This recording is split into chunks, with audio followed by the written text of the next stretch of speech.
2025 is set to be packed with a wide array of open-world games, and here at Sirius Power PC, we've rounded up the ones that are likely to grab the most attention. Hey everyone, today we're counting down the top 25 open-world games to look out for in 2025. Kicking things off, at number 25 is The Precinct. Have you ever imagined stepping into the shoes of a cop in a neon-lit city inspired by the 80s? If you've wondered, you've probably already had the chance to play something similar. However, The Precinct puts you in the role of rookie officer Nick Cordell. But don't get confused, it's not a cyberpunk game. Set in 1983, it's more of a reverse Grand Theft Auto.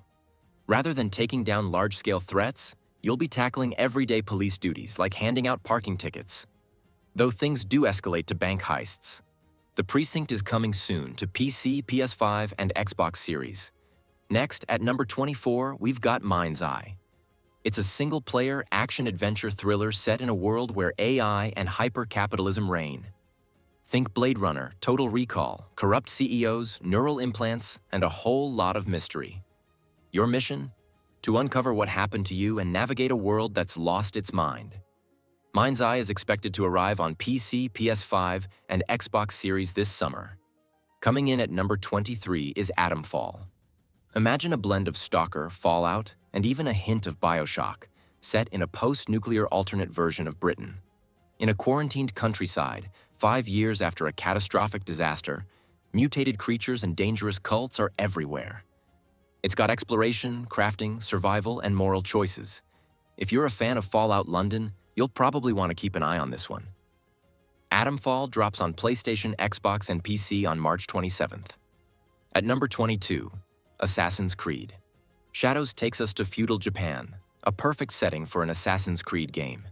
Set during the Sengoku period, you'll control Naoi, a ninja, and Yasuke, an African-born warrior. While Naoi is fictional, Yasuke is based on a real historical figure.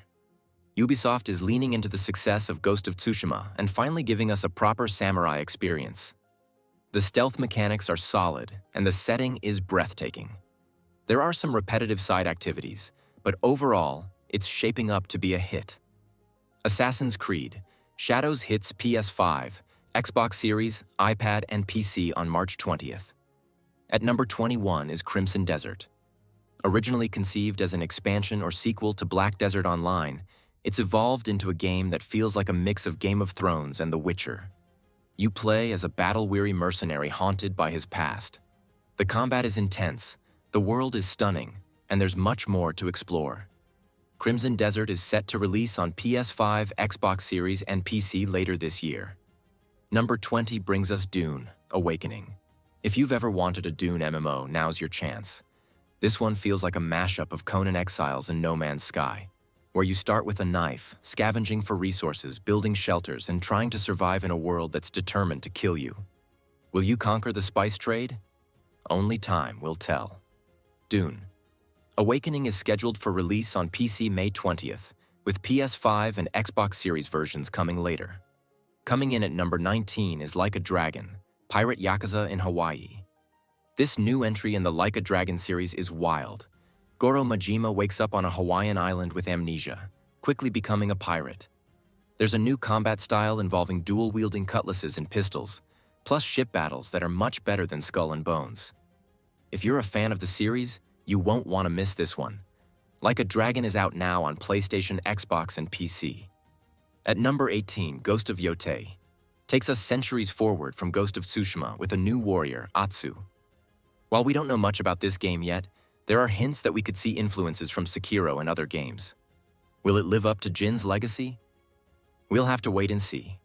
Ghost of Yotei is coming to PS5 later this year. Number 17 is Alcahest. If you loved Dark Messiah of Might and Magic and Kingdom Come, this one might pique your interest. It combines a complex alchemy system with elements of adventure RPGs and a touch of BioShock. If it turns out to be anything like the games it draws inspiration from, it could be amazing. It's coming to PC, though there's no official release date yet. At number 16, Hell is Us. Puts you in the shoes of Remy, a UN peacekeeper who returns to his homeland, Hadia, to uncover his origins. But the world is crawling with hollow walkers. creatures immune to modern weaponry.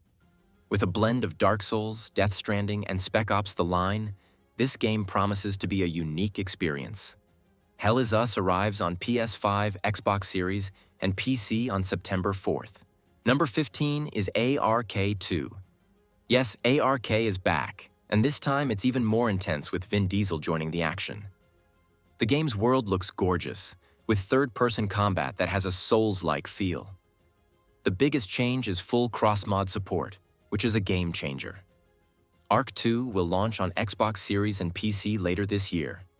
Number 14 is Light No Fire, a new title from Hello Games, the creators of No Man's Sky.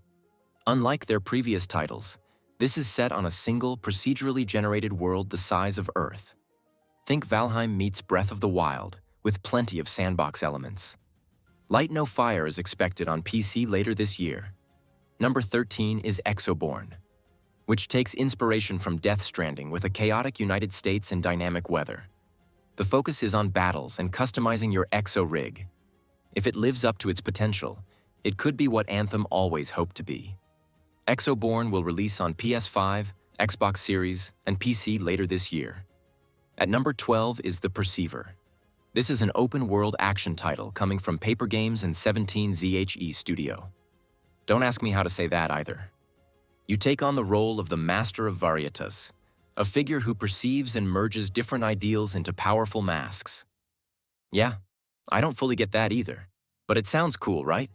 You wear these masks and each one gives you different combat abilities. So, is it Majora's Mask meets Sekiro? Cue the Chinese-style music, swords clanging, and dramatic foreign voice lines. Probably not exactly that. I'm half joking. But there's definitely a little Sekiro DNA in there. And the whole mask thing? I'm just having some fun with the idea. At number 11 is The Outer Worlds 2. Obsidian's back with the sequel to the fantastic Outer Worlds. This one moves to a new star system, Arcadia. Honestly, it feels like it might be what Starfield should have been, but with more of that classic Fallout flavor, just a bit more tongue-in-cheek. Think Futurama, but dialed down a notch in silliness. I loved the first one, and I know I'm gonna love this one too. That's it. That's the review. It's coming to PS5, Xbox Series, and PC later this year. At number 10 is Ballad of Antara. It's a Souls-like game, but it's free to play, which honestly is kind of rare. It's like someone took Dark Souls and mashed it together with the free-to-play formula of Genshin Impact. You've got all kinds of cool landscapes, forests, wastelands, and some wild-looking zones in between. Of course, being free-to-play raises the usual red flags about microtransactions. But hey, there's definitely potential here. Ballad of Antara is coming to PS5, PC, and even mobile later this year. At number 9, it's Dying Light, The Beast. Guess what? Kyle Crane's back. Thought he was gone, didn't you? Turns out, he survived 13 years of experimentation. Not cool. Now he's out for revenge on whoever put him through that nightmare. Also, plot twist, he can now go full werehog. And yes, he still has a grappling hook. What's not to like? This game looks wild and fun, and it's hitting PS, Xbox, and PC this summer. Number 8, Borderlands 4. Yup, it's back. Gearbox says they're dialing down the goofy humor from Borderlands 3. Still gonna be some jokes, probably still a few fart gags, but they're aiming for a darker, more mature tone.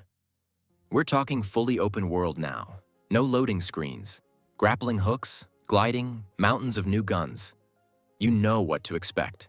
Chaos, loot, explosions. It really looks like they took the formula and cranked it up. Coming to PS5, Xbox Series, and PC on September 23rd. Number 7, Gothic 1 Remake. After 20 years, we're finally getting a full-on remake, thanks to Alchemia Interactive. Gothic was a genre definer in its day, even if it didn't age the best.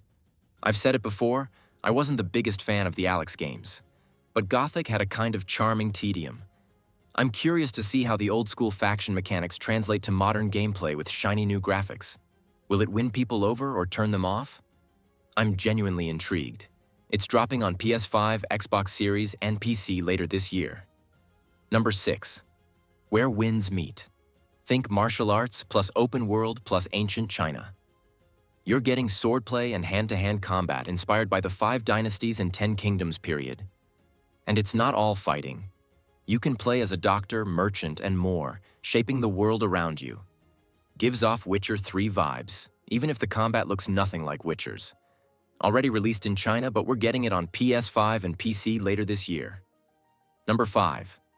Terminator Survivors. Okay, yeah. A Fallout-style game in the Terminator universe? I'm in. It's more survival-focused, with base building and 4-player co-op battles against Terminator units. The franchise has had hits and misses, but this one looks promising. Terminator. Survivors launches in early access on PC via Steam, with console versions coming later. Keep your eyes out. Number 4. Monster Hunter Wilds. This one's already out. And if you're a Monster Hunter fan, you probably know the deal. It's a bit more streamlined than Monster Hunter World, borrowing a few tricks from Rise like increased verticality. Maybe not quite the same traversal system, but the feel is there. It's big, bold, and does exactly what Monster Hunter games do best. Out now on PS5, Xbox Series, and PC. Number 3. Kingdom Come: Deliverance 2. Also already out. And yes, it's a major step up from the first. They smartly reset your skills at the start of the game. You get robbed and injured, so the fresh start makes total sense. You've got even more of medieval Bohemia to explore. It's bigger, better, and fully leans into what made the first one unique. Available now on all platforms. Highly recommended. Number 2. Death Stranding 2. On the Beach. It's as insane as you'd expect from Kojima. It's like someone tossed more Metal Gear energy into Death Stranding and came out with something that somehow works. And yes, Troy Baker's basically playing a Kefka-style villain, and Solid Snake himself, Neil, is back. I don't know what's going on, but I want to find out. It launches on PS5 June 26th. And finally, number 1. Grand Theft Auto 6, of course. It's the biggest open-world release of the year. Dual protagonists?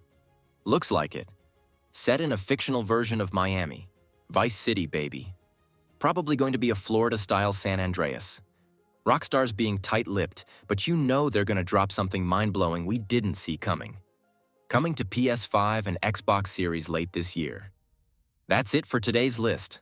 Drop a comment. Let us know what you're excited for. Hit that like button if you had a good time. And hey, if you're not subscribed yet, now's the perfect time. Turn on those notifications too. As always, thanks for watching.